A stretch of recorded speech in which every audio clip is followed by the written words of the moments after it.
பேச நேரம் இல்லைன்னு சொன்னா நம்பாதீங்க. அவங்களோட முன்னுரிமை பட்டியல்ல நீங்க இல்லவே இல்ல அப்படின்றது தான் உண்மை. இத புரிஞ்சுக்கோங்க.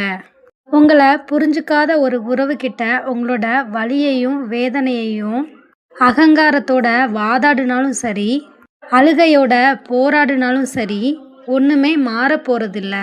உங்களோட உணர்வுகள புரிஞ்சுக்காத உறவுகள் எதுக்கு அப்படின்னு ஒரு நிமிஷம் யோசிச்சு பாருங்க. வந்ததும் தனியா தான், போறதும் தனியா தான். உடைஞ்ச பொருள என்னதான் ஒட்ட வச்சு அலங்காரம் செஞ்சாலும், அதோட பழைய அழக பெறதுக்கு அதால முடியாது. அது மாதிரி தான் சில உறவுகளும்.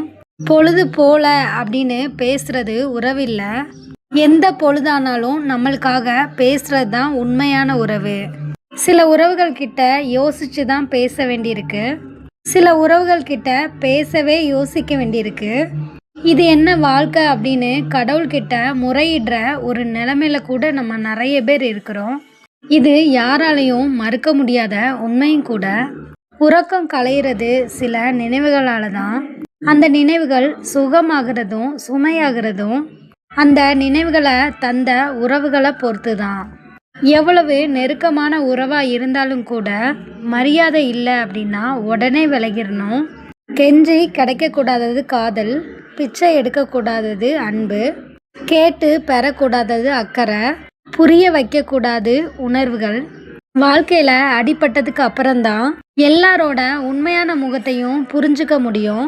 இத புரிஞ்சுக்கிட்டவங்க இங்க ரொம்ப குறைவு. அதனால தான் இந்த பிரிவு.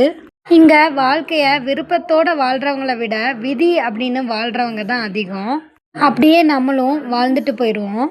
தேவைக்கு பழகுற உறவுகள் தேவையே இல்லை அப்படின்னும், தனிமையை விட சிறந்த துணை வேற எதுவுமே இல்லை அப்படின்றத புரிஞ்சுக்கிட்டா நிம்மதி தான். உரிமையோட உச்சம் அப்படின்றது உத்தரவு கொடுக்கறது இல்ல, உணர்வுகளுக்கு மதிப்பளிக்கிறது. அப்படி வாழ்ற தன்மை இன்னைக்கு பல பேர்கிட்ட இல்லாமே போயிட்டு, எல்லா உறவுகளுமே நசுக்கும் போது தான் மனசு தனக்கு பிடிச்சவங்கள தேடி போகும். ஆனா அந்த உறவும் புரிஞ்சுக்காம நெரிக்கும் போது தான் வாழ்க்கையே வெறுத்து போகும்.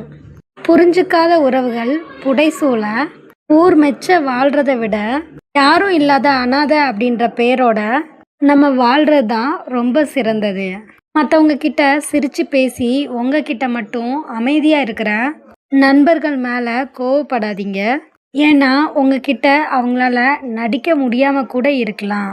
அப்படி நடிச்சா நீங்க கண்டுபிடிச்சிருவீங்க அப்படின்ற பயம் கூட அவங்களுக்கு அதிகமா இருக்கலாம்.